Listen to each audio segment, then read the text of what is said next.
Ketika Yoab anak Seruya mengetahui bahwa hati raja merindukan Absalom, maka ia menyuruh orang ke Tekoa menjemput dari sana seorang perempuan yang bijaksana. Lalu ia berkata kepada perempuan itu, "Berlakulah pura-pura berkabung, dan pakailah pakaian berkabung. Janganlah berurap dengan minyak, dan berlakulah seperti seorang perempuan yang telah lama berkabung karena seorang mati. Kemudian masuklah menghadap raja, dan berbicaralah kepadanya seperti ini." Lalu Yoab menaruh perkataannya ke dalam mulut perempuan itu. Ketika perempuan Tekoa itu masuk menghadap raja, sujudlah ia dengan mukanya ke tanah dan menyembah sambil berkata, "Tolonglah, ya Tuanku Raja." Raja bertanya kepadanya, "Ada apa?" Jawabnya, "Aku ini seorang janda, sebab suamiku sudah mati. Hambamu ini mempunyai 2 orang anak laki-laki. Mereka berkelahi di padang. Dan karena tidak ada yang memisahkan, maka yang satu memukul yang lain dan membunuh dia. Dan sekarang seluruh kaum keluarga bangkit melawan hambamu ini. Dan mereka berkata, serahkanlah orang yang membunuh saudaranya itu, supaya kami menghukum dia mati ganti nyawa saudaranya yang telah dibunuhnya itu. Dan supaya kami memunahkan juga ahli waris itu.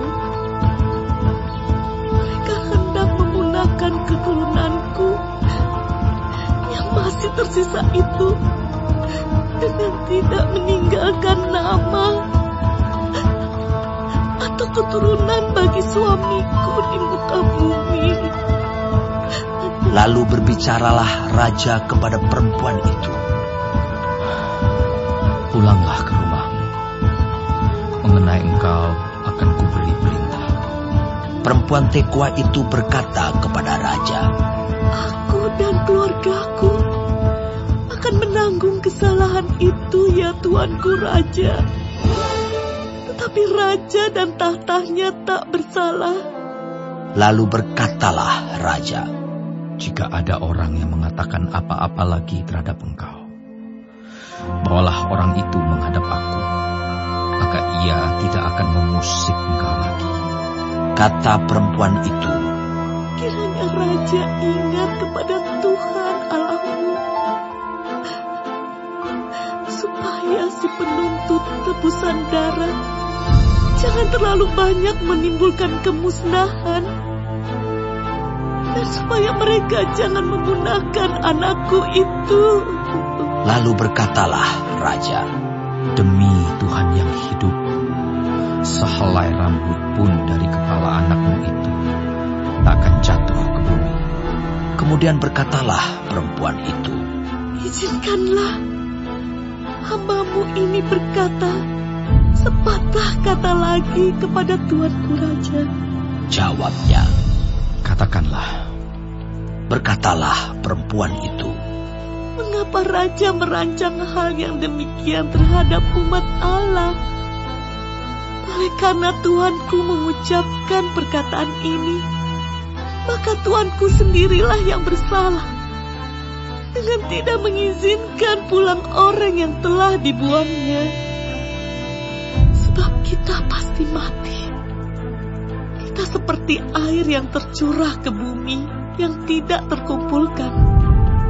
Tetapi Allah tidak mengambil nyawa orang, melainkan Ia merancang supaya seorang yang terbuang jangan tinggal terbuang dari muka-Nya.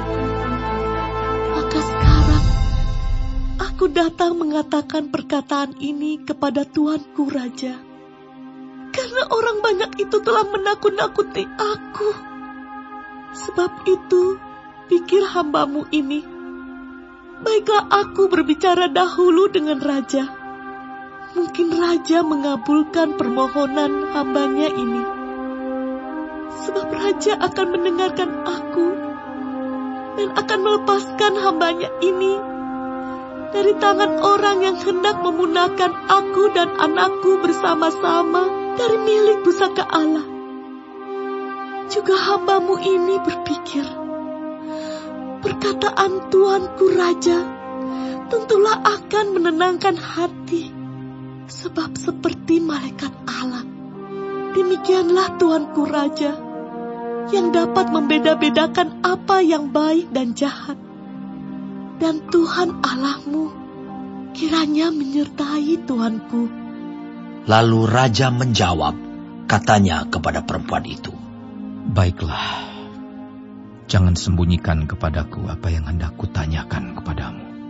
Kata perempuan itu, berkatalah kiranya Tuanku Raja. Kemudian bertanyalah raja, adakah Yoab campur tangan dengan engkau dalam semuanya ini? Perempuan itu menjawab, demi hidupmu Tuanku Raja, tidaklah mungkin untuk menyimpang ke kanan atau ke kiri dari segala yang Tuanku Raja katakan. Sesungguhnya hambamu Yoab yang memerintahkan daku. Dialah yang menaruh ke dalam mulut hambamu segala perkataan ini, dengan maksud untuk mengubah rupa perkara itu. Maka hambamu Yoab melakukan perkara ini. Tetapi Tuanku bijaksana, sama seperti malaikat Allah, sehingga mengetahui semua yang terjadi di bumi. Sesudah itu berkatalah raja kepada Yoab, baik, kukabulkan permohonan ini. Pergilah, bawalah kembali orang muda Absalom itu. Lalu sujudlah Yoab dengan mukanya ke tanah dan menyembah sambil memohon berkat bagi raja. Dan Yoab berkata, pada hari ini hambamu mengetahui bahwa Tuanku Raja suka kepada hamba, karena Tuanku telah mengabulkan permohonan hambamu ini. Lalu bangunlah Yoab, ia pergi ke Gesur dan membawa Absalom ke Yerusalem. Tetapi berkatalah raja, ia harus pergi ke rumahnya sendiri. Jangan ia datang ke hadapanku. Jadi pergilah Absalom ke rumahnya sendiri dan tidak datang ke hadapan raja. Di seluruh Israel tidak ada yang begitu banyak dipuji kecantikannya seperti Absalom. Dari telapak kakinya sampai ujung kepalanya tidak ada cacat padanya. Apabila ia mencukur rambutnya pada akhir tiap-tiap tahun, ia mencukurnya karena menjadi terlalu berat baginya. Maka ditimbangnya rambutnya itu 200 shikal beratnya, menurut batu timbangan raja. Bagi Absalom lahir 3 orang anak laki-laki dan seorang anak perempuan yang bernama Tamar. Ia seorang perempuan yang cantik.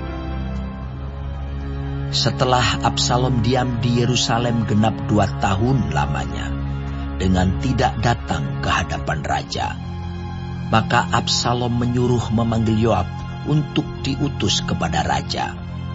Tetapi ia tidak mau datang kepadanya. Kemudian disuruhnya memanggil dia lagi untuk kedua kalinya, tetapi ia tidak mau datang. Lalu berkatalah ia kepada hamba-hambanya, lihat, ladang Yoab ada di sisi ladangku, dan di sana ada jelainya. Pergilah, bakarlah itu. Maka hamba-hamba Absalom membakar ladang itu. Lalu Yoab pergi mendapatkan Absalom ke rumahnya dan bertanya kepadanya, mengapa hamba-hambamu membakar ladang kepunyaanku itu? Jawab Absalom kepada Yoab, ya, aku telah menyuruh orang kepadamu mengatakan, datanglah kemari, supaya aku mengutus engkau kepada raja untuk mengatakan, apa gunanya aku datang dari Gesur? Lebih baik aku masih tinggal di sana. Maka sekarang, aku mau datang ke hadapan raja. Jika aku bersalah, biarlah ia menghukum aku mati." Kemudian masuklah Yoab menghadap raja dan memberitahukan hal itu kepadanya. Raja memanggil Absalom, dan ia masuk menghadap raja, lalu sujud ke hadapan raja dengan mukanya ke tanah. Lalu raja mencium Absalom.